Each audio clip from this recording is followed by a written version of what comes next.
Donc on va faire aujourd'hui un trio, parce que je ne suis pas sûr que le quatrième présentateur nous rejoigne, c'est Julien Gribonval qui est très occupé. En tout cas, on va parler à trois voix. Donc je vais commencer avec, on va dire, les grandes lignes quand même du programme à venir, les rappeler, dans lequel s'inscrit le développement de KPC+.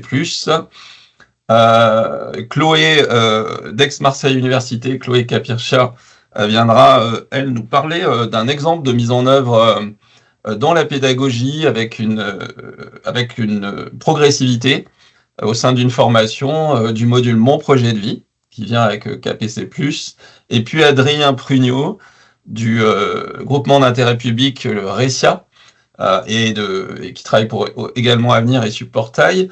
Lui viendra pour des aspects un peu plus techniques. Il va surtout présenter où sont les ressources, puis un petit peu dans quel ordre les consulter pour ceux qui veulent installer, paramétrer le e-portfolio.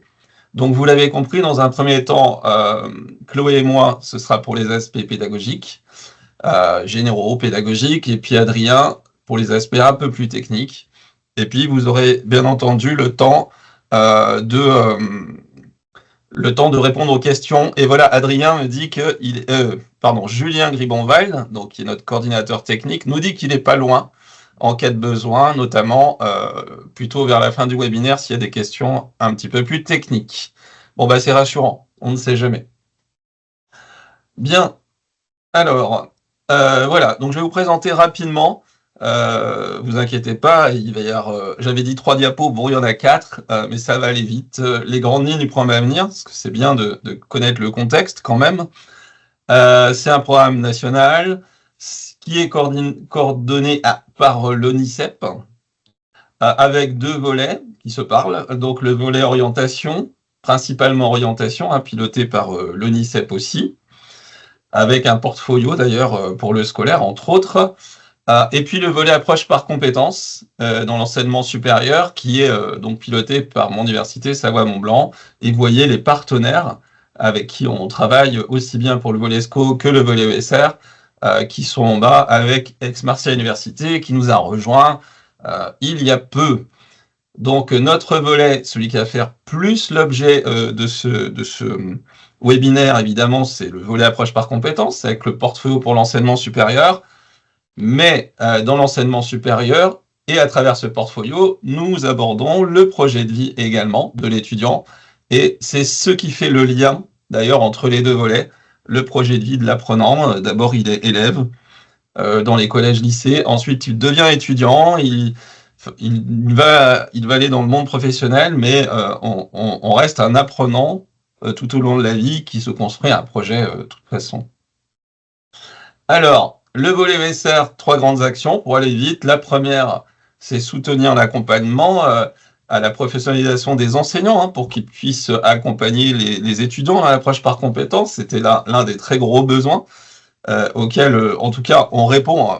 On n'accompagne pas, on soutient l'accompagnement à travers des outils, des ateliers, l'animation petit à petit d'une communauté.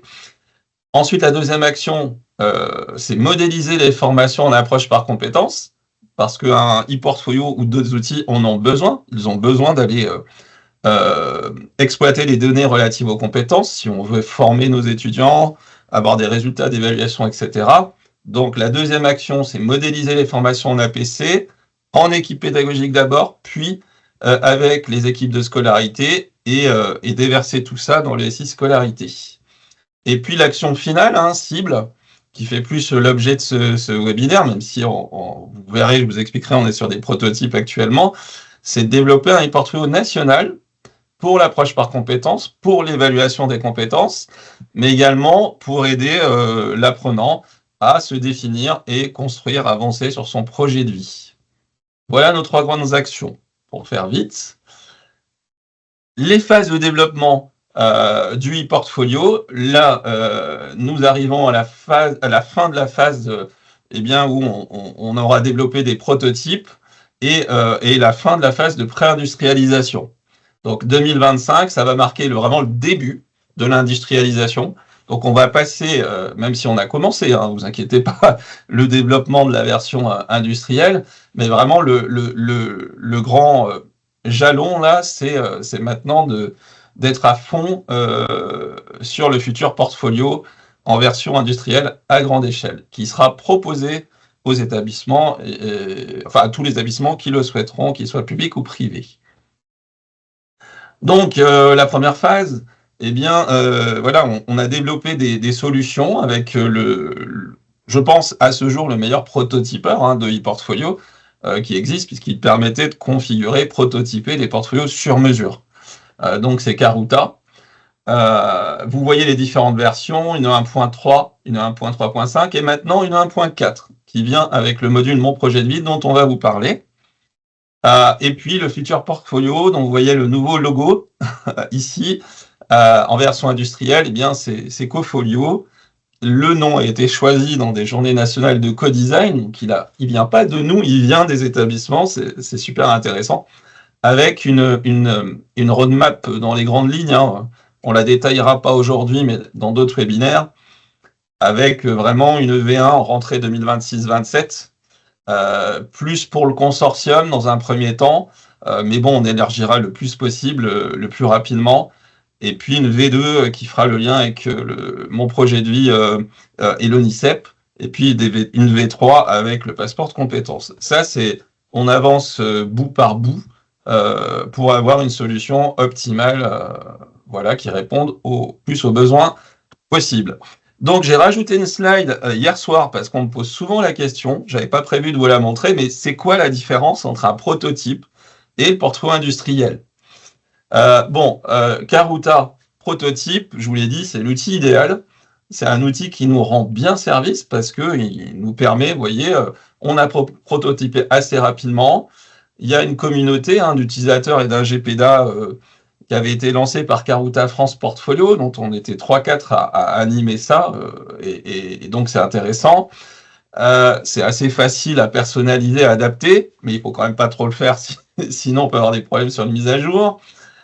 C'est utilisable jusqu'à 5000 utilisateurs, avec des ralentissements, mais qui peuvent être compensés avec des ressources humaines, ces ralentissements jusqu'à 5000 utilisateurs, pour tuner un peu les serveurs. Par contre, voilà, c'est une solution intéressante pour expérimenter à court moyen terme l'évaluation des compétences, le projet de vie, et surtout, ça nous a permis d'avoir de l'expérience utilisateur pour aller vers la spécification d'une solution plus optimale, en tout cas pour industriel. L'industriel, la grosse différence, c'est qu'il est prévu pour le très très grande échelle, c'est-à-dire son code est pensé tout de suite pour le très grande échelle. Il est clair qu'on n'est pas sur un prototype, donc une version industrielle, c'est conformité avec les politiques de l'État, numérique, accessibilité, RGPD, etc. Il est prévu pour avoir des flux de données avec le SI Scolarité, avec Moodle et d'autres applications déjà de base.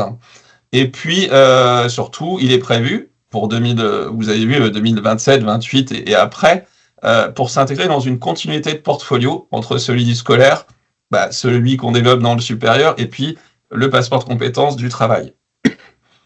Voilà, bon, je ne vais pas tout détailler, mais je voulais puisqu'on me demande souvent, j'ai essayé d'y répondre, c'est quoi la différence entre les deux?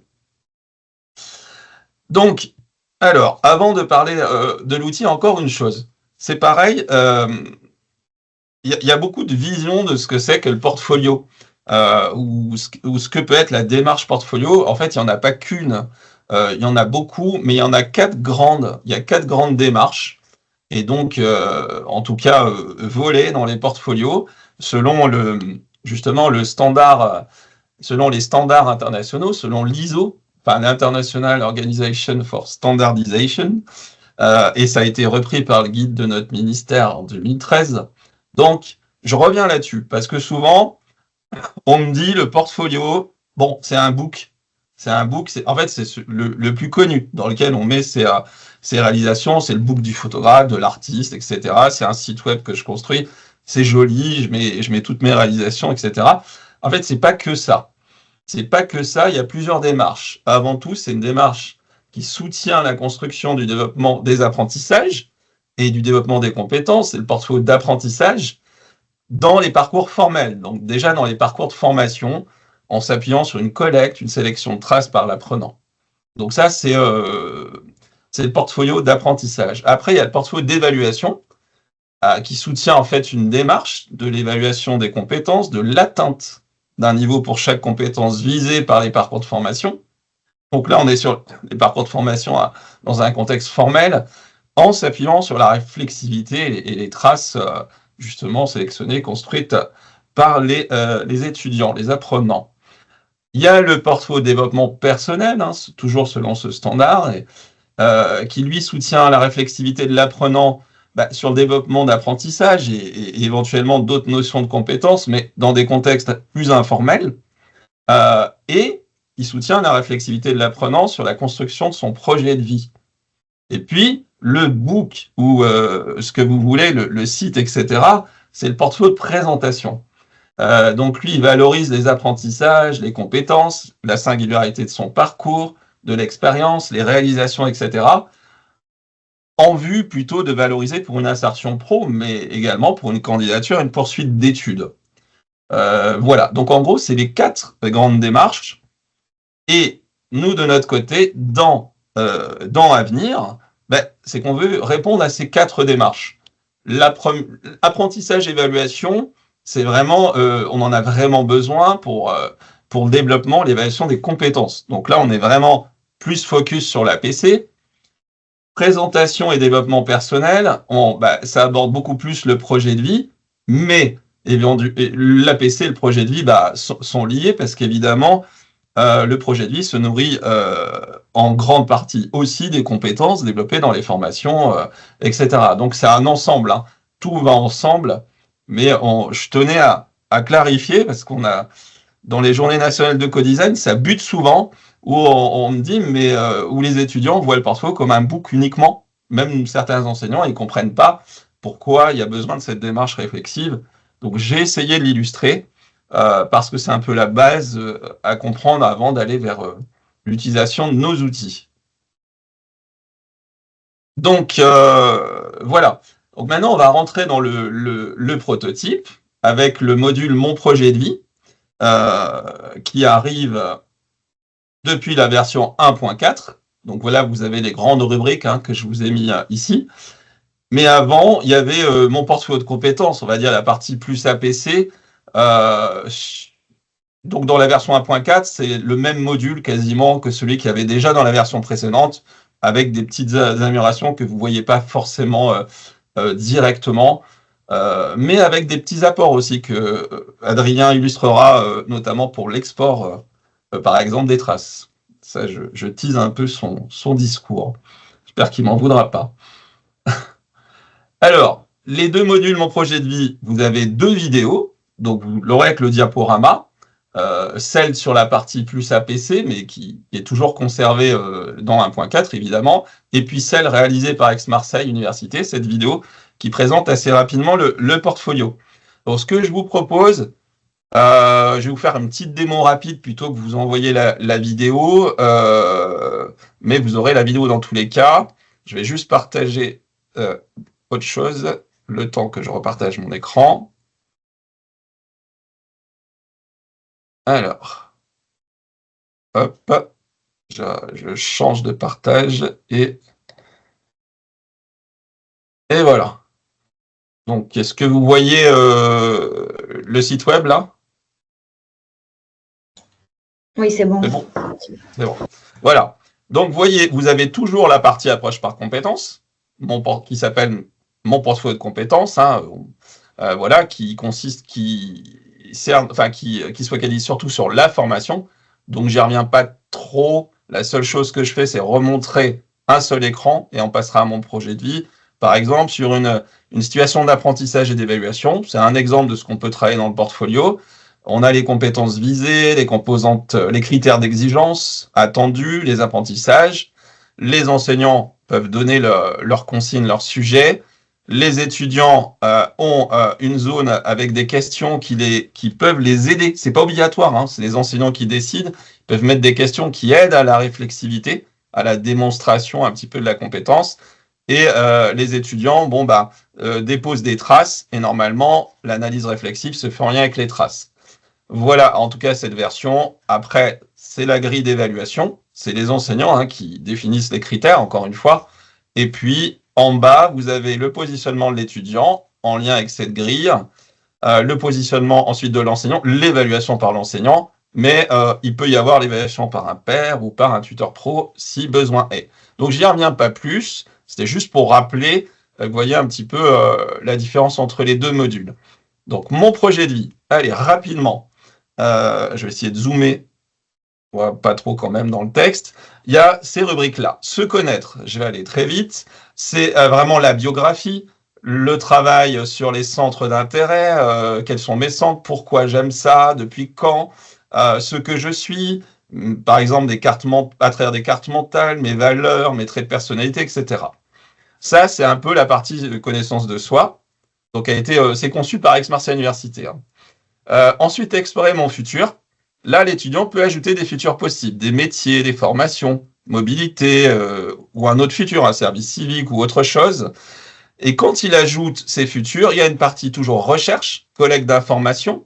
Ça, il peut conserver les informations, les contacts. Et puis une partie analyse. Pour tous les futurs possibles, il y a des questions adaptées. Voilà, pourquoi ça me motive, qu'est-ce que j'attends comme bénéfice, etc. Donc, il y a vraiment à chaque fois une démarche réflexive sur les futurs possibles. La partie bilan, formation, expérience, les expériences personnelles, professionnelles, les stages personnels, il y a un petit peu tout, où il y a toujours une partie à chaque fois information traditionnelle, puis un petit peu réflexive. Qu'est-ce que ça m'apporte, etc. Toujours associer des preuves. En tout cas, c'est possible. Ensuite, oui, dans mon bilan, j'ai oublié de dire qu'il y a aussi les langues, faire un bilan en langue. Donc, on a choisi de le mettre ici, avec le cadre européen de référence. Et puis, bâtir mon projet. Une fois que l'étudiant aura été avancé dans son portfolio, il va pouvoir se définir une trajectoire à plus ou moins long terme. Par exemple, ici, développeur d'applications dans une organisation en lien avec l'humanitaire. Voilà, c'est mon rêve, c'est ma trajectoire idéale.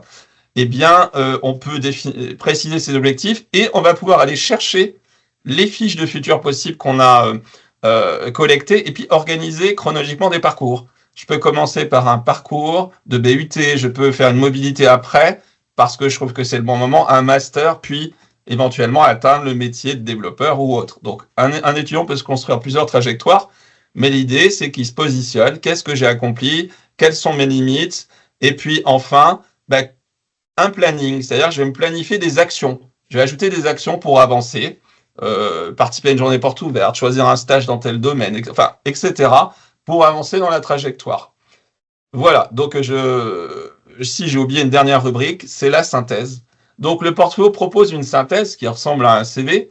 Donc c'est pas forcément ce que l'étudiant va utiliser, mais au moins c'est lui montrer que son profil évolue et puis, à travers le portfolio. Donc on reprend toutes les informations qu'il a demandé, qu'il a proposées comme visibles dans la synthèse, et puis les compétences. Donc on a les compétences vraiment en APC, d'autres éléments qu'il a pu rajouter, et les langues et les intérêts. Donc ça, l'étudiant, il peut l'exporter facilement. Il suffit d'enlever l'édition. Vous voyez, j'ai plus les petites flèches. Et je peux exporter, en tout cas, un PDF propre. Mais c'est pas forcément à donner à l'employeur. C'est pour aider l'étudiant à se construire, à se rédiger par la suite des CV. Voilà, donc j'arrête le partage, mais encore une fois, non, je l'arrête pas. Ce que j'ai oublié de dire, c'est que sur chaque rubrique, l'étudiant peut faire des demandes d'avis, de feedback à chaque fois que sur une partie du portfolio. C'est l'étudiant qui choisit. Par exemple, là, sur les trajectoires de vie, eh bien, je peux demander à des enseignants qui me suivent dans des UE, par exemple, PPP ou PPE, des avis, des aides. Je peux leur poser des questions à des conseillers d'établissement qui viennent souvent des services universitaires d'information en lien avec l'insertion, l'orientation professionnelle ou des psy-UN ou autres. Et puis des conseillers externes qui peuvent être des professionnels avec qui je suis en contact dans un stage que j'ai trouvé sur LinkedIn ou autre, ou des proches, des parents, voilà, enfin toute personne que je juge utile, j'ai le droit de partager mon portfolio et de demander des retours. Voilà, donc j'arrête ce partage-là, je reviens à la présentation. et je ne vais pas tarder à laisser la main à Chloé. Donc ça, c'est ce que je vous ai présenté. Vous aurez tout dans le diaporama et dans le replay vidéo du webinaire. Vous aurez tout ce que je viens de dire. Donc maintenant, je vais laisser la main à Chloé, si tu veux bien. Donc je laisse le partage et puis je te laisse parler. Oui, donc du coup, bonjour à tous. Donc Chloé Capirchia, je suis chargée d'animation et d'ingénierie de formation pour Aix-Marseille Université. Et effectivement, on a beaucoup travaillé depuis 3 ans sur le portfolio projet de vie qu'Éric vient de vous présenter. Donc il faut savoir aussi que ce travail, c'est le résultat d'une collaboration entre le SUIO, Portfolium, l'Université Savoie-Mont-Blanc, des ingénieurs pédagogiques et bien sûr aussi des enseignants et des étudiants. Donc, on a testé, nous, sur Marseille, sur des buts, notamment le but chimie. Là, on est en train de le tester aussi avec le but GEA et génie des procédés. Et aussi, cette année, une nouveauté, on travaille aussi avec des étudiants et des enseignants de sciences de l'éducation pour pouvoir encore améliorer le prototype que Eric vient de vous montrer. Pour l'instant, chez nous, sur Aix-Marseille Université, on est assez content du travail réalisé, puisqu'on se rend compte que les enseignants, petit à petit, sans même qu'on force trop à la communication, en leur laissant vraiment le choix en termes d'outils pédagogiques, tout le monde commence à se saisir de ce portfolio-là. Donc, c'est une belle réussite pour nous, en tout cas, et on est aussi heureux de pouvoir vous partager ça aujourd'hui, en espérant que d'autres universités l'utilisent aussi. Donc, je ne sais pas si tu as la slide pour le budget GEA. Donc, on a choisi de mettre en avant une présentation dans un des parcours pour vous montrer comment nous, on travaille. Donc, en fait, on a vraiment relié ce portfolio projet de vie aux unités d'enseignement en orientation et en insertion professionnelle. Parce que même si on a fait en sorte que l'outil soit le plus intuitif possible pour l'étudiant, avec des questions qui vont l'amener à travailler sur sa réflexivité, on voit quand même qu'il y a, notamment au démarrage, besoin vraiment d'un accompagnement humain pour faire prendre connaissance à l'étudiant de qu'est-ce que c'est que des notions, ne serait-ce que la différence entre réflexion et réflexivité. Donc là, typiquement sur un parcours comme début de GEA, on a intégré donc le portfolio à la progression pédagogique du PPP, projet personnel et professionnel de l'étudiant. Donc là, on va faire un zoom sur le semestre 1. Donc, vous avez les séances qui sont déjà intégrées dans l'offre de formation des buts. Et ensuite, vous voyez en rouge qu'on ramène les étudiants à venir, du coup, au fur et à mesure qu'ils cheminent leur réflexion, compléter leur portfolio projet de vie. Le portfolio projet de vie, il a vraiment été réfléchi dans une notion d'orientation vers l'insertion professionnelle ou la poursuite d'études. Donc, ça suit aussi le cheminement de l'étudiant de la L1 à la L3. Dans la conception du portfolio, on a aussi tenu compte, bien sûr, des attentes du secondaire pour qu'ils viennent s'imbriquer entre le secondaire et le monde professionnel. Donc, on a aussi essayé d'avoir une vision globale et on intègre notamment France Travail dans les réflexions autour de ce portfolio pour qu'on arrive vraiment en tant qu'universitaire à répondre à une offre pour l'étudiant, que ce soit aussi bien en tant que formation, mais aussi insertion professionnelle en lien notamment avec France Travail. Donc là, voilà pour un schéma. Donc l'étudiant, il va rentrer dans sa première année de but. Il va commencer à se poser des questions, notamment sur qui je suis. Et on va essayer à l'amener à se connaître un peu plus pour exprimer ses différents traits de personnalité et pour qu'il puisse après les mettre en avant tout au long de ses démarches, que ce soit recherche d'emploi ou candidature en master. Et petit à petit, vous voyez, au fur et à mesure qu'il avance dans son cheminement, il va être amené à compléter les différentes parties du portfolio.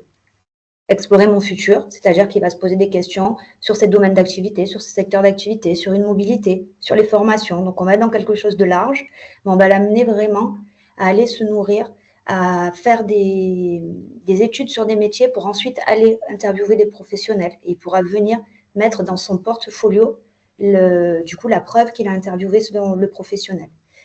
Voilà, donc ça, c'est pour le but 1. Après, je ne sais pas, Eric, si... J'arrive, ouais. Voilà.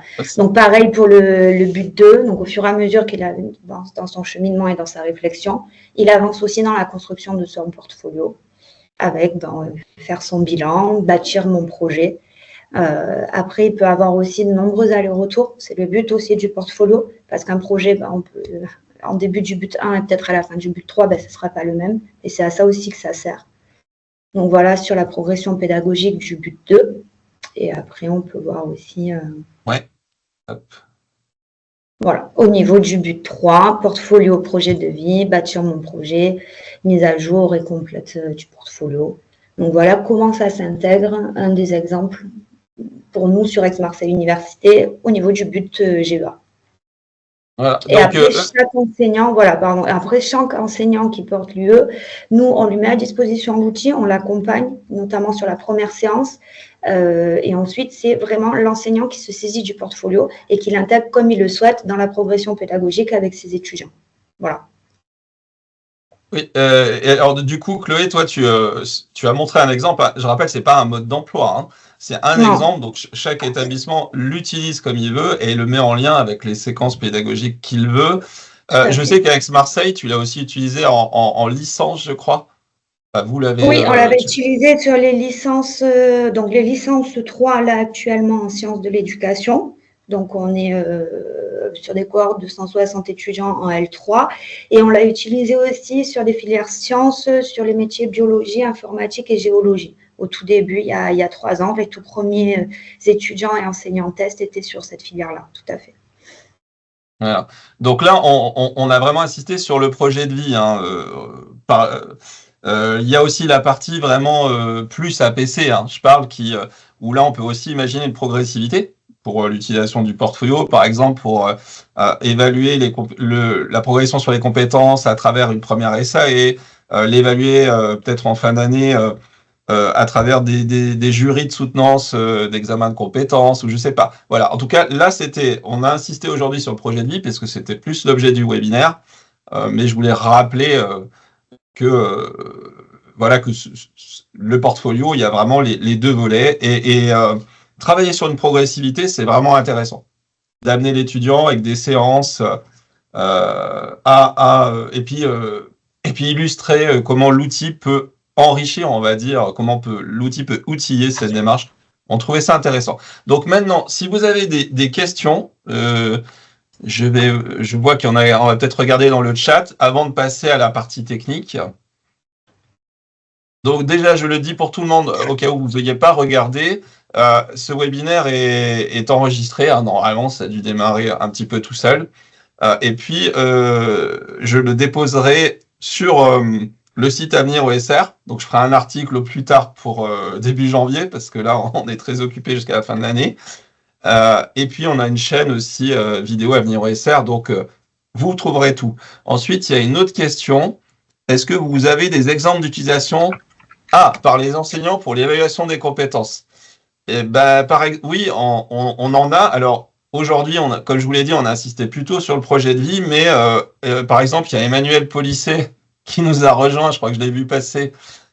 C'est un des enseignants qui l'a pas mal utilisé à l'Université Savoie-Mont-Blanc. Je ne sais pas s'il y a des gens de la Bretagne occidentale. Je ne sais pas si Florian Cassel est là. J'ai pas vu dans les inscrits, mais il y a pas mal d'enseignants, oui, qui ont commencé à l'utiliser pour l'évaluation, surtout à travers des essais, situations d'apprentissage et d'évaluation.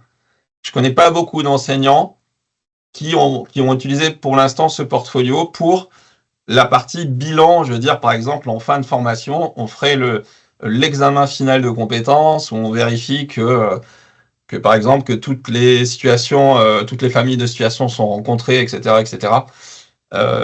Pour l'instant, je connais pas beaucoup d'enseignants qui sont allés jusque-là, mais il est très utilisé pour des SAE, des stages, des choses comme ça. Donc peut-être que si vous le souhaitez, on refera peut-être un webinaire. Si c'est une demande, vous nous écrivez, peut-être qu'on refera un webinaire avec des partages d'expérience de ceux qui l'utilisent et qui soulignent d'ailleurs les aspects positifs et puis les manques qui nous amènent justement à aller vers un outil plus optimal, industriel par la suite. Est-ce qu'il y a d'autres questions? N'hésitez pas dans l'outil, la question-réponse ou dans la conversation directement. Bon, en tout cas, on va passer à la partie technique. À la fin du webinaire, on pourra rouvrir à des questions si besoin. On pourra revenir sur les deux parties. Du coup, Adrien, je te laisse la main. Ok, super. Bonjour à tous, Adrien Prugnot, coordinateur fonctionnel e-portfolio du volet ESR et chargé de mission au J-Précien. Aujourd'hui, pour l'installation, on ne va pas faire comme on l'avait fait pour les 2 précédents webinaires d'installation, où c'était vraiment une démonstration en direct de comment on installe un serveur, comment on installe les zips.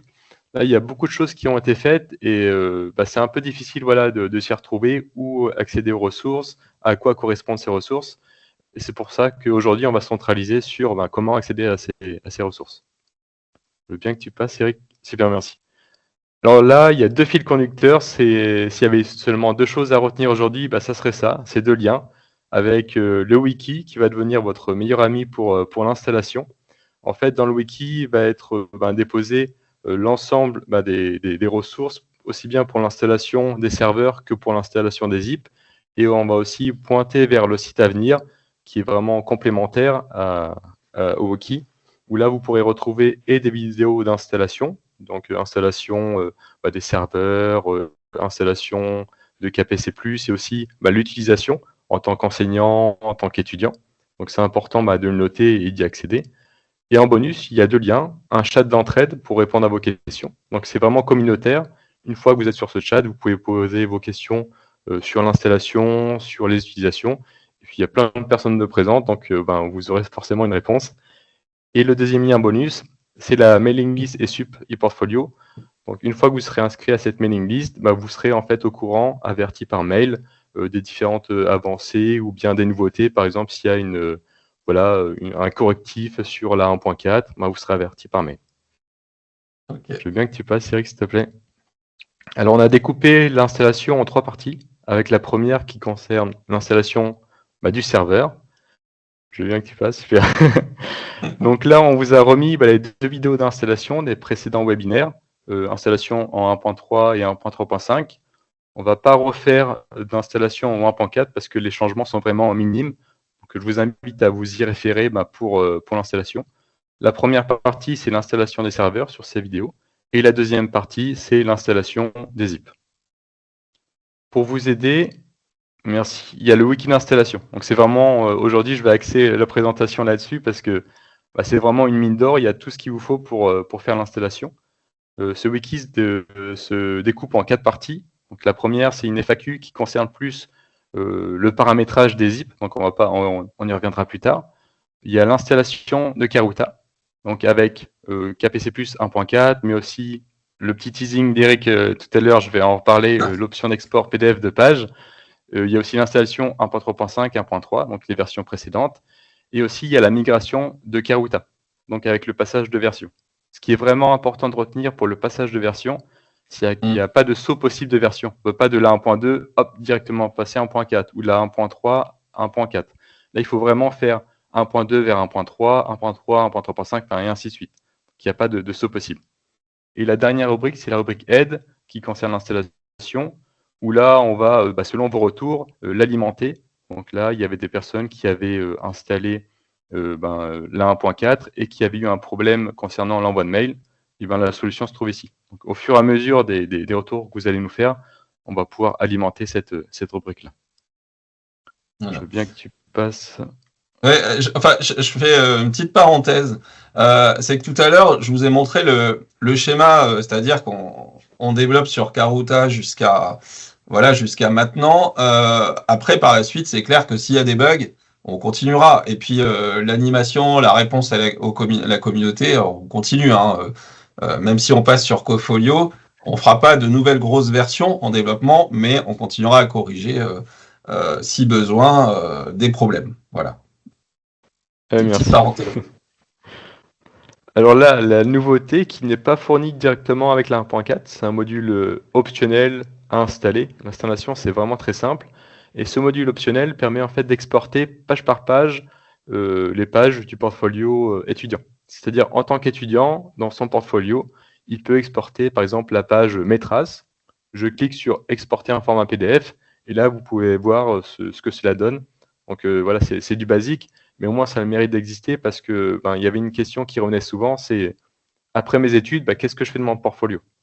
Et là, ça va dépendre des politiques d'établissement qui vont dire soit on laisse à disposition pendant 1 an, 2 ans l'accès au portfolio, ou alors ça nécessite des frais, hein, il y a un coût, ou alors ça s'arrête au bout de 3 mois.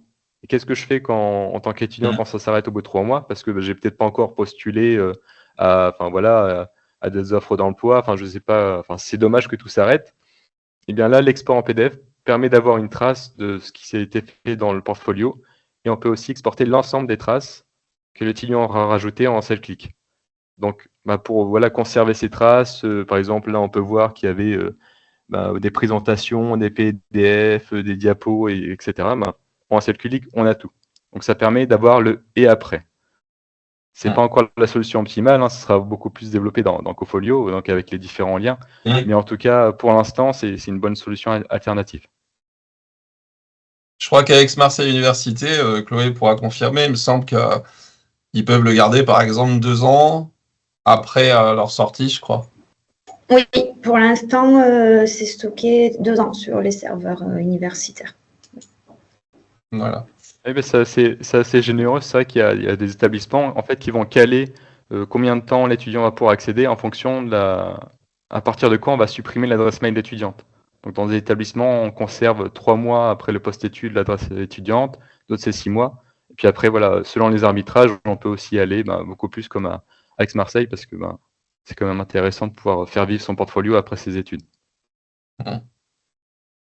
Après, à Grenoble, sur un ancien modèle qui s'appelait KIUT, il y a longtemps que j'avais fait, on avait créé un serveur alumni.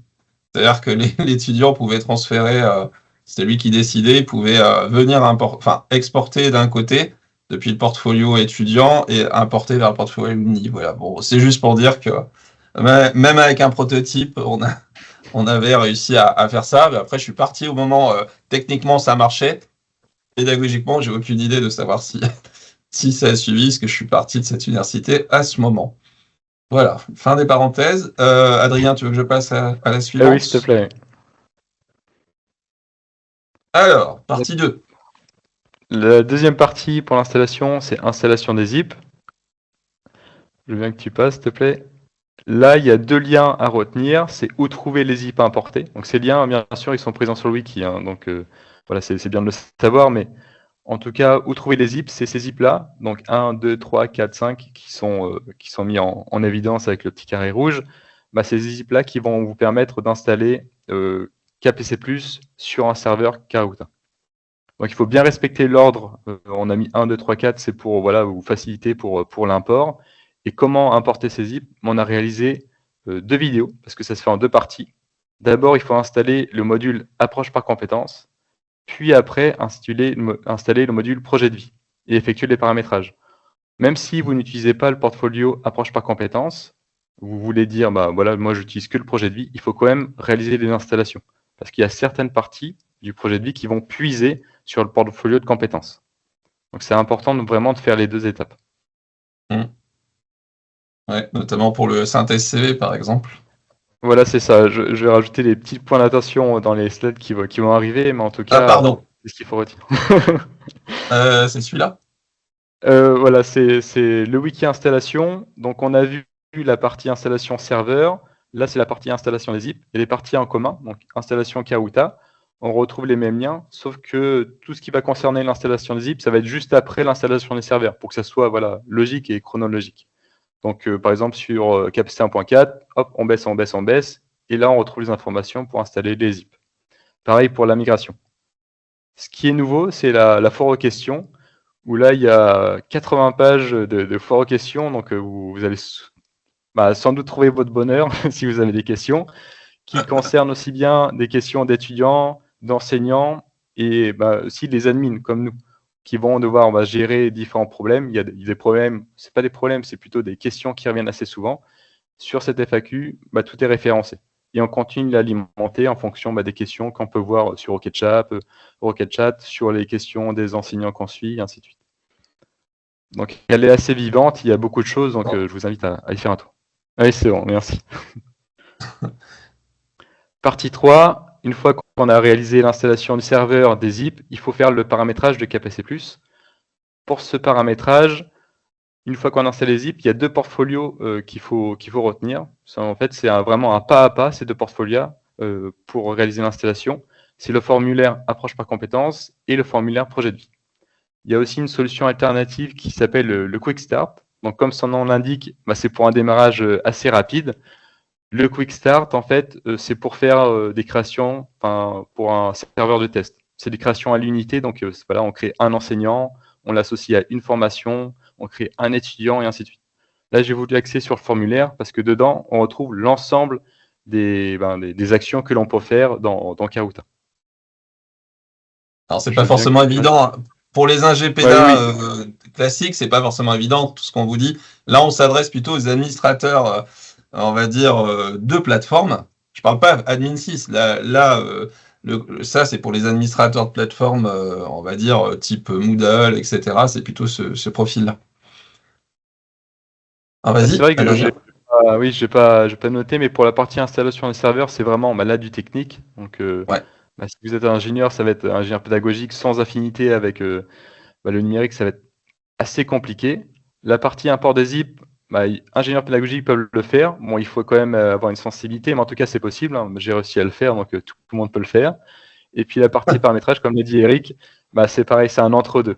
C'est la partie 4 que j'ai pas mis, la partie, on va dire, paramétrage, enseignant et tout, là qui peuvent être faits par ingénieur pédagogique, responsable de formation. Mais là, on reste quand même sur des affinités qui sont nécessaires. Alors là, j'ai mis une vue du portfolio formulaire approche par compétences.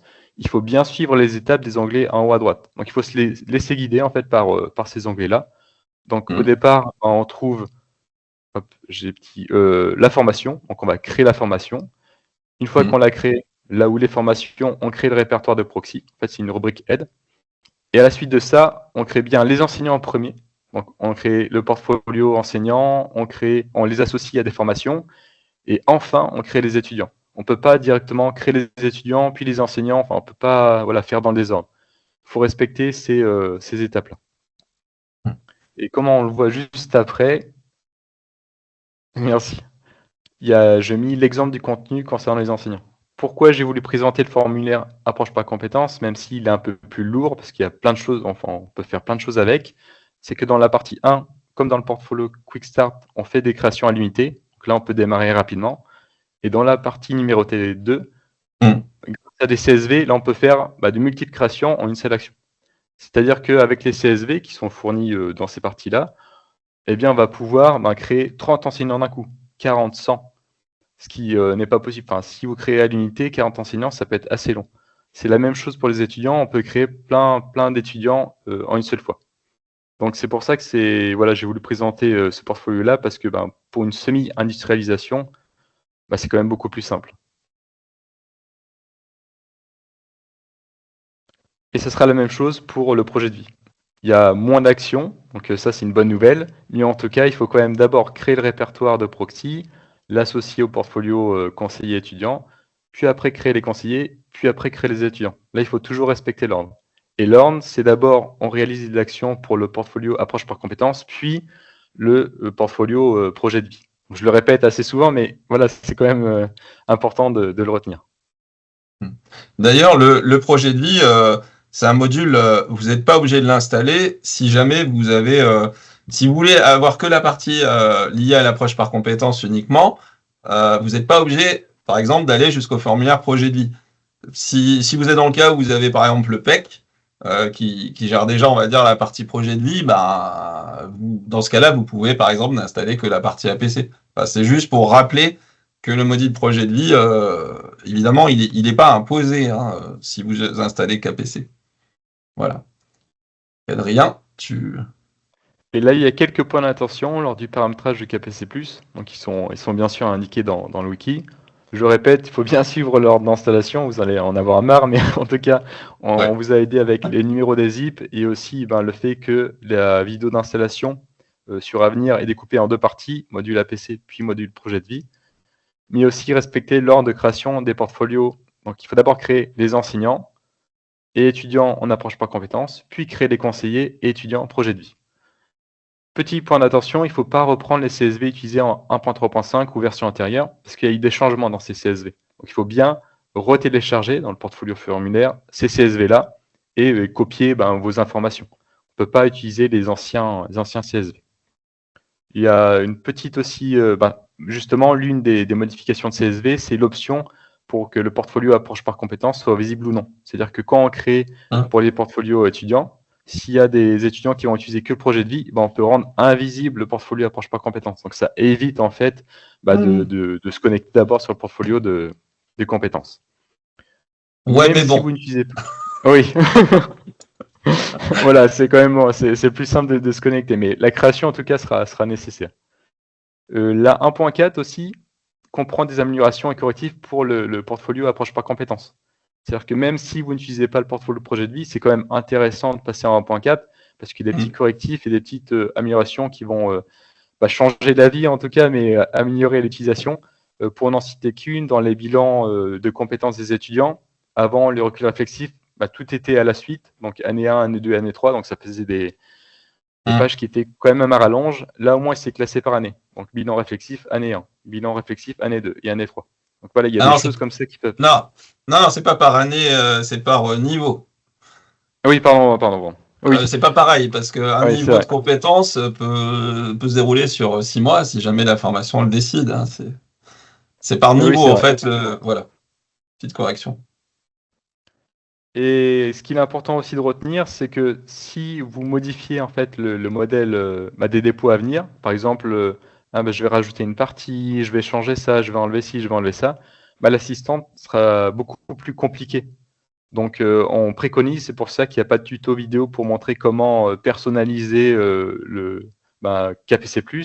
C'est parce que dans le but de pouvoir récupérer les données du portfolio actuel pour les transmettre dans le portfolio cofolio, le futur portfolio, il faut rester au plus proche de la version des dépôts. Donc là, je le note parce que c'est vraiment important.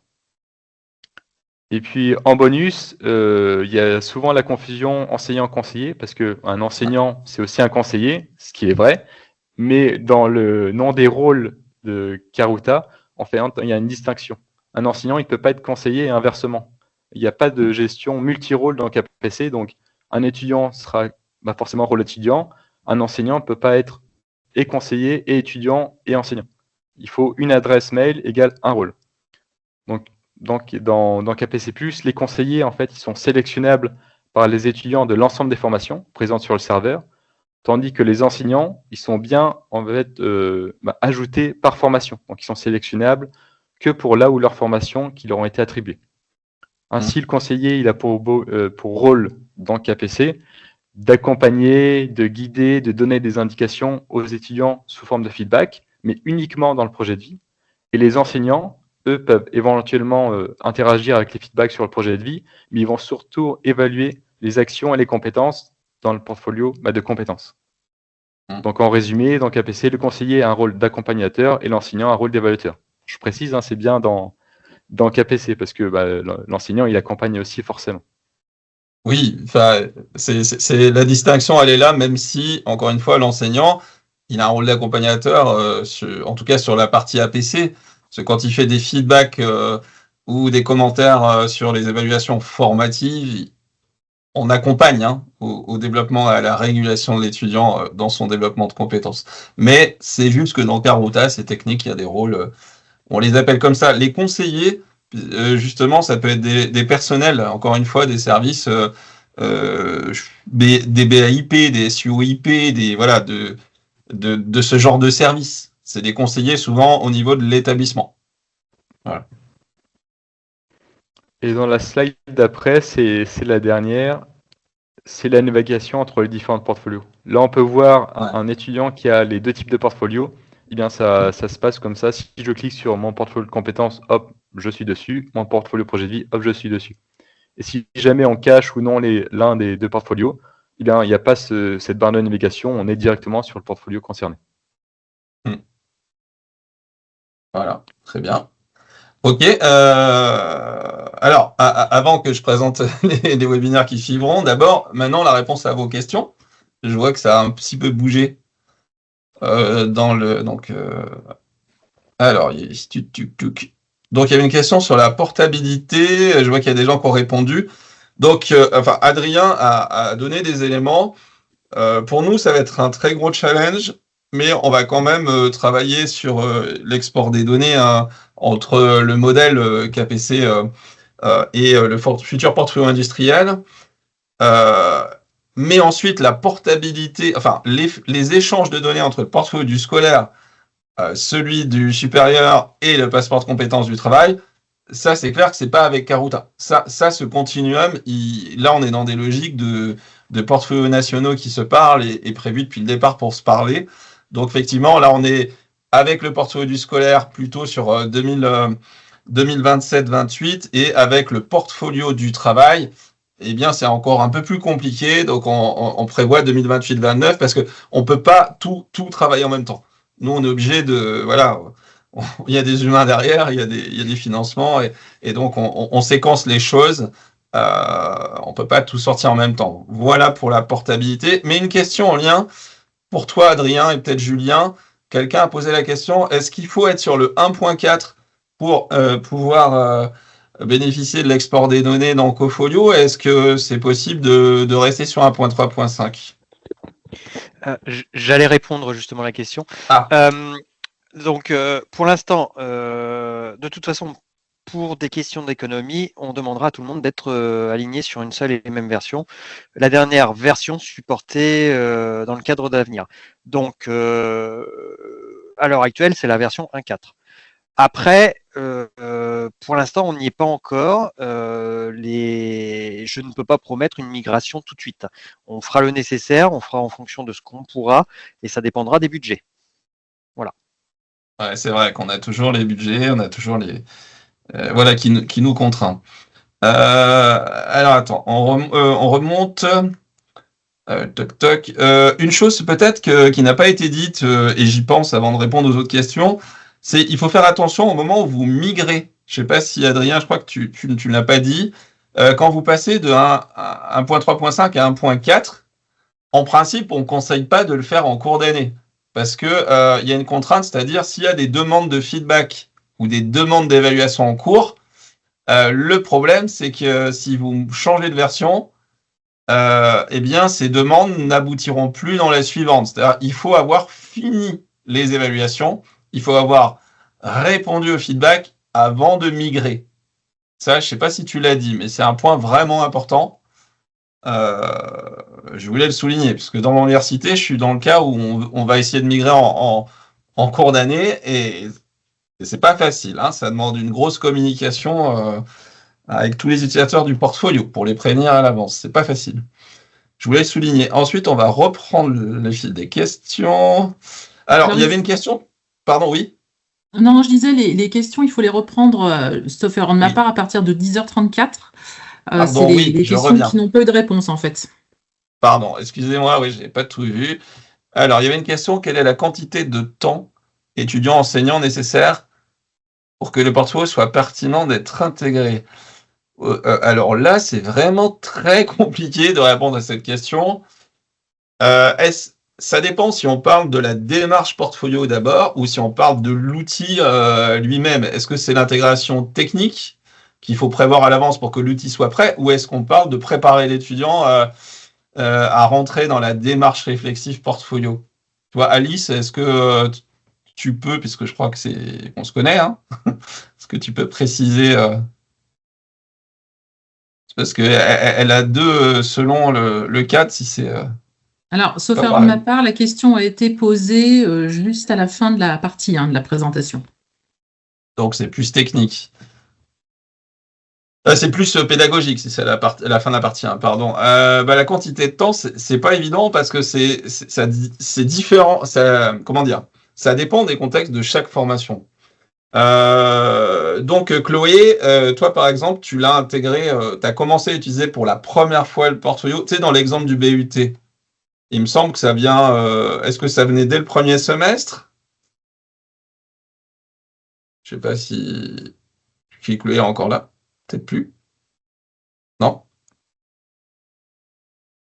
Bon je crois que peut-être que Chloé a dû partir, je pense que là je l'entends pas. Donc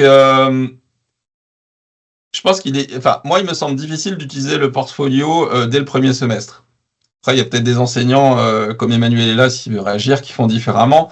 Je pense que d'abord, il vaut mieux préparer l'étudiant, pas forcément avec des outils, mais avec plutôt souvent des séminaires portfolio, traces, où il y a par exemple, il y a le fameux atelier, vous savez, permis de conduire, où on demande à l'étudiant, prouvez-moi que vous savez conduire, et puis on amène l'étudiant sur la notion de compétence, sur la notion de trace, qu'est-ce qu'une trace pertinente, autour de la trace, comment je vais jusqu'à la preuve, avec la dimension réflexive pour rassurer, prouver que je sais conduire, par exemple.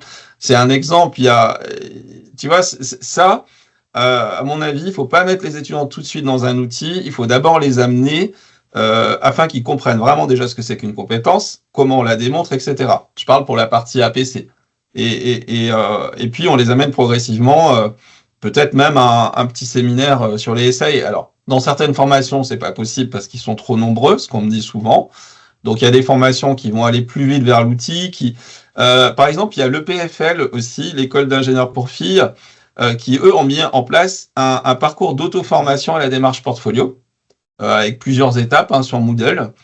C'est un autre moyen d'amener les étudiants. Et eux, ils étaient sur, je vais essayer de pas dire une bêtise, 4 modules, 24 heures. Tu vois, par exemple, puisque c'est la seule donnée en heures que j'ai à te donner, Alice.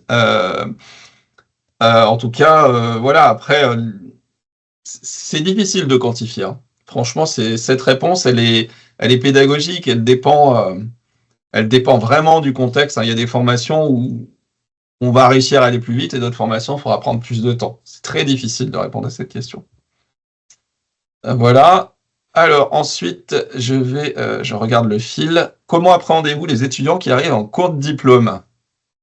Doit-il refaire les parties effectuées précédemment ou non? Y a-t-il des modules particuliers pour comprendre la logique globale qu'ils n'ont pas suivi? Donc les gens qui arrivent en cours de diplôme, par exemple, ils arriveraient en deuxième année, donc des passerelles. Et ils arrivent en deuxième année. Le problème, effectivement, ils n'auront pas les webinaires dont je parle, les séminaires, pardon. On les amène à la dimension portfolio où ils échangent avec les autres. Donc, effectivement, là, j'ai pas de recette miracle là-dessus. Ça va être la manière dont chaque équipe va choisir, d'intégrer ses étudiants. Là, j'ai pas. Alors, effectivement, peut-être qu'il faudrait imaginer, en tout cas, sur l'exemple que j'ai donné de l'EPEF, là, peut-être imaginer des formations sur Moodle en ligne déjà pour amener à la démarche, comprendre la démarche portfolio. Peut-être ce serait une solution. Mais en tout cas, ils peuvent commencer sur le niveau 2 d'une compétence.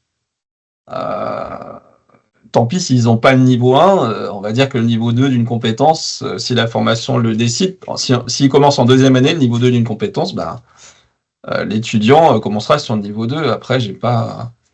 Encore une fois, c'est chaque formation qui va décider sous quelle forme l'étudiant aura ses traces. Alors là, par contre, c'est plus une question pour Adrien Julien. Oui, c'est dans les formats dans lesquels il a déposé sur son portfolio. Par exemple, s'il a déposé un PDF, un Excel, un Word, dans différents formats, quand il exporte, ce sera exactement les mêmes. D'accord. Et est-ce qu'il y a les commentaires il y aura les commentaires qu'il aura mis autour des traces? Parce qu'il y a des exports PDF, non? Non. Non, il n'y a pas les commentaires. S'il veut les commentaires, il peut exporter la page Mes traces en PDF. Et là, il y a l'ensemble des commentaires, toutes les traces. C'est une combinaison des deux en fait qu'il faut. C'était l'étape d'après, de vouloir avoir un export, un clic, j'exporte toutes les pages en PDF dans mon portfolio et les traces avec les commentaires. Mais voilà, c'est vrai qu'au niveau budget, ça aurait demandé quand même un budget assez conséquent, donc ça n'a pas été aller plus loin. Ouais, je vous rappelle qu'on est sur des prototypes quand même. Par contre, non mais cette question de l'export, elle est à noter pour des prochains défis quand même de journée co-design pour le portfolio industriel. La forme des exports. Ce sera peut-être intéressant par la suite pour nous, pour Cofolio, quoi. Peut-être, voilà, c'est une suggestion, puisque Julien est là. Alors, la portabilité, on a dit. Alors, est-ce qu'un service en mode SaaS est envisagé par ESUP à l'avenir, comme pour Pod par exemple? Bon, Julien. Alors, j'avais répondu juste en dessous. Pour la version industrielle, ça fera partie de l'offre SaaS.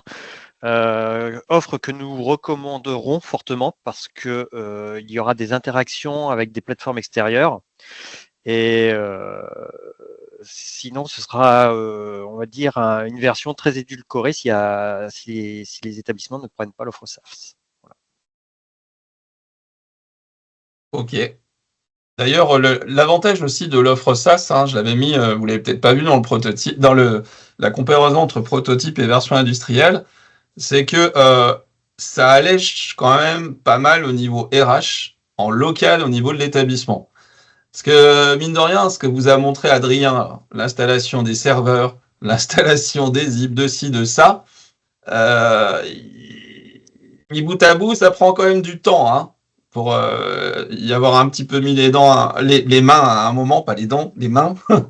Voilà, ça prend du temps et donc puis à chaque changement de version, ça reprend du temps. Donc, il faut voir cet aspect. L'intérêt du mode SaaS, c'est qu'on permet à l'étudiant de passer d'un établissement à l'autre, par exemple. Voilà, ça permet des flux de données avec d'autres applications, comme le SI Scolarité, PIS, PC School, par exemple, Moodle, etc. Plus facile. Et puis, ça allège au niveau RH en local. Et afin qu'on puisse se concentrer, on va dire, sur plus le côté pédagogique, l'accompagnement par les ingPEDA et les conseillers d'orientation, par exemple. Ensuite, le module projet de vie peut s'avérer très intéressant pour un service d'insertion et d'orientation. Oui, c'était plus, c'est plus, comment dire, ce genre de services qui vont accompagner le projet de vie, mais c'est aussi les enseignants qui sont dans dans le projet personnel professionnel, par exemple en BUT ou dans les licences, le PPE. Vas-y, Chloé. Ouais, si je peux rebondir sur cette question, l'orientation et l'insertion professionnelle, c'est aujourd'hui, dans beaucoup de formations, c'est un peu le souci de tous, j'ai envie de dire, et même des enseignants. Et donc, c'est pas uniquement le service d'orientation et d'insertion qui porte ce portfolio. Au contraire, il a aussi été réfléchi pour qu'il puisse justement être pris en main facilement par des enseignants. C'est pour ça qu'on l'a construit avec eux et qu'ils puissent vraiment s'intégrer dans les formations et pas uniquement être portés par le service universitaire d'insertion et d'orientation. C'est vraiment un outil à destination des enseignants et des composantes et des formations. Très bien. Bon, c'est ce qui me semblait, c'est rassurant. Alors, ensuite, blabla, qu'est-ce qu'il y a comme autre question? Toc toc, je descends.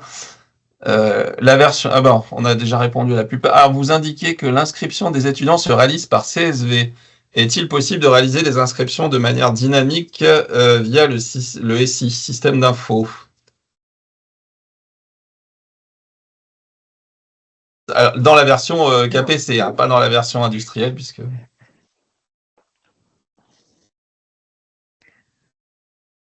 Alors, attends, Eric, je suis désolé, j'écoutais pas du tout. Désolé.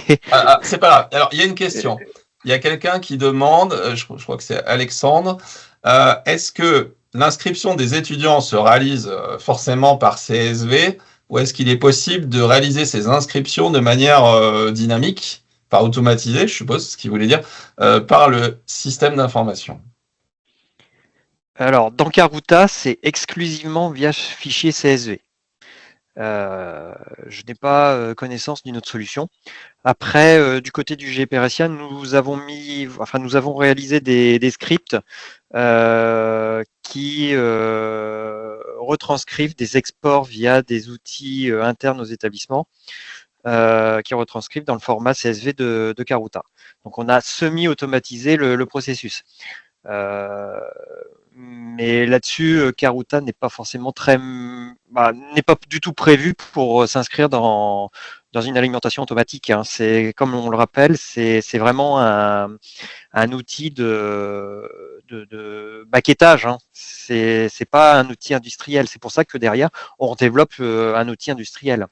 La version industrielle, elle, sera directement intégrée dans les SI des établissements et pluguer directement au SI School, ces choses-là. Donc Pégase, c'est l'objectif, et etc. C'est vraiment là, par contre, la version industrielle sera intégrée dans le SI des établissements. Ce sera automatisé. Tiens, j'ai une question. J'ai le droit, moi aussi, d'en poser. Je rebondis là-dessus. Et du coup, pour les établissements privés, par exemple, parce qu'en fait, ils sont de plus en plus nombreux à nous suivre. Donc, donc c'est pas des universités, c'est pas des écoles d'ingénieurs publiques. Donc, pour les établissements privés, ils n'ont pas forcément Pégase. Est-ce que eux, ils auront accès est-ce qu'ils pourront accès à une API éventuellement pour se plugger à leur propre système? Ça, je dirais qu'on verra au moment où on aura des écoles qui viendront nous demander l'intégration. Parce que c'est prévu que au niveau de l'architecture, on ait un système d'alimentation par API et que derrière, on ait une sorte de système de client spécifique à chacune des solutions qui sera déployée par les établissements, on va dire.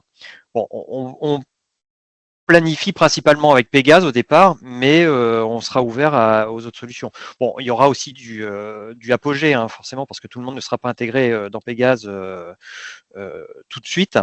Mais on peut envisager d'autres outils qui alimenteraient le portfolio.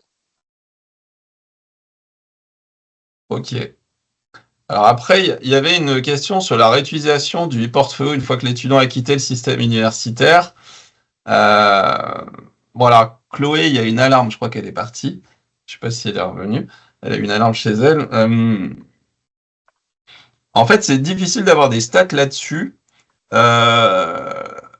et surtout avec un prototype. Hein, parce que tout dépend si l'établissement a dit aux étudiants depuis le début qu'ils allaient pouvoir continuer à l'utiliser après. Donc, si l'établissement ne l'a pas indiqué, vous aurez 0 en stats, quoi. Enfin, je pense.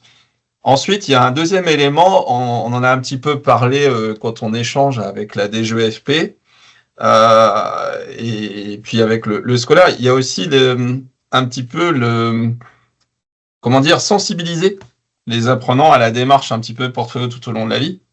C'est aussi pour ça qu'on a appelé ça, nous, le projet de vie, et pas le projet pro, perso, vraiment le projet de vie pour mettre un petit peu l'apprenant dans une démarche. C'est tout au long de la vie que je construis mon projet de vie, donc cette démarche projet de vie, et puis les compétences, je les développe également tout au long de la vie. Donc, une fois que ça sera compris et installé, là, ça vaudra le coup de regarder les stats des étudiants qui continuent à l'utiliser. Pour nous, c'est trop tôt. Ce sera avec la version industrielle que ce sera intéressant à suivre, puisque l'étudiant aura la possibilité de passer d'un établissement à l'autre et de le garder. Mais on est preneur, hein, si vous avez des retours, déjà sur Karuta, avec ce modèle un autre, ou sur Mara, peu importe, hein, nous, ça, c'est des données qui nous intéressent. Hein, n'hésitez pas à les partager, ça nous intéresse. Alors... j'ai pas compris ensuite. Alors, c'est pas une question, Julien, tu faisais un commentaire sur des doutes. Ok. Alors, réexpliquer, préciser le problème de changer de version au milieu de l'année. Oui, alors ça, c'est Solène qui demande ça. Quand on est sur le portfolio 1.3.5 ou peu importe, à chaque fois qu'avec KPC on change de version, comment dire, on est obligé, si vous voulez, comment expliquer ça de manière simple et compréhensible, Julien? Parce que moi, j'ai du mal à... Oui, non, mais c'est pas très compliqué en soi. C'est que au final, on est obligé de réinitialiser certaines données. Et donc, pour le coup, c'est vraiment les données sur les demandes de feedback et d'évaluation. Il faut que ces étapes-là soient finalisées parce qu'elles sont complètement détruites lors des migrations. Parce que le modèle de données change à chaque fois, ouais. Et on ne peut pas repartir de données existantes parce qu'elles sont complétées, elles ne sont pas utilisables. Donc au final, on est obligé d'attendre ou de forcer à ce que tout le monde finalise les demandes de feedback ou d'évaluation. Et il faut que ce soit fait pour tout le monde en même temps. Alors attention, qu'on se méprenne, pour qu'il n'y ait pas d'incompréhension, ce que je veux dire, l'étudiant, le propriétaire du portfolio, les enseignants ne perdent pas les données. Ce qui est perdu, c'est la demande qui est partie. Par exemple, je demande un avis, par exemple, sur mon projet de vie à tel conseiller. Donc, j'ai posé une question et elle arrive dans le tableau de bord du conseiller. Donc, si vous voulez, il y a une donnée comment expliquer, il y a une donnée qui est pas tout à fait finalisée. On a posé une question et le conseiller n'a pas encore répondu. Donc, avant de changer de version, il faudrait que le conseiller réponde. Parce que la réponse du conseiller et la question de l'étudiant ne seront pas perdues quand on change de version. Par contre, c'est le lien qui va être coupé. Si jamais le conseiller n'a pas répondu, au moment où on change de version à la demande de l'étudiant, eh bien, ce lien-là va être rompu. Ce qu'on va perdre, en fait, c'est le lien, l'enseignant ne pourra plus répondre. C'est l'objet demande. C'est l'objet demande. Voilà, uniquement. C'est pas la donnée, ce que je voulais dire. N'ayez pas peur. Justement, si on fait autant d'efforts entre versions, c'est pour que les données soient pas perdues. Hein. C'est juste les choses en cours, la demande elle-même. Voilà, j'espère qu'on a été clair. Après Moodle, ok, projet de vie, toc. Alors, je comprends pas tout dans les questions parce qu'il y a des morceaux et le texte qu'il intègre dans les feedbacks, je comprends pas trop certaines questions. Je suis désolé. J'essaye de lire. Alors, Emmanuel avait fait des commentaires. Il a expliqué comment. Voilà, merci Emmanuel. Je ne sais pas si vous avez vu dans les commentaires, Emmanuel Polisset, donc, qui est enseignant à l'Université Savoie-Mont-Blanc, explique que quand il utilise OS1, il utilise KPC pour les situations d'apprentissage et d'évaluation dès le S1, après un apprentissage progressif de la démarche dès la rentrée, et il a un TP informatique dans le cadre du projet personnel professionnel de 1h30 pour préparer la première essai. Voilà. Donc il dit que les étudiants comprennent assez vite. Enfin, voilà, chacun a sa manière d'amener les choses. Hein. Il y en a qui...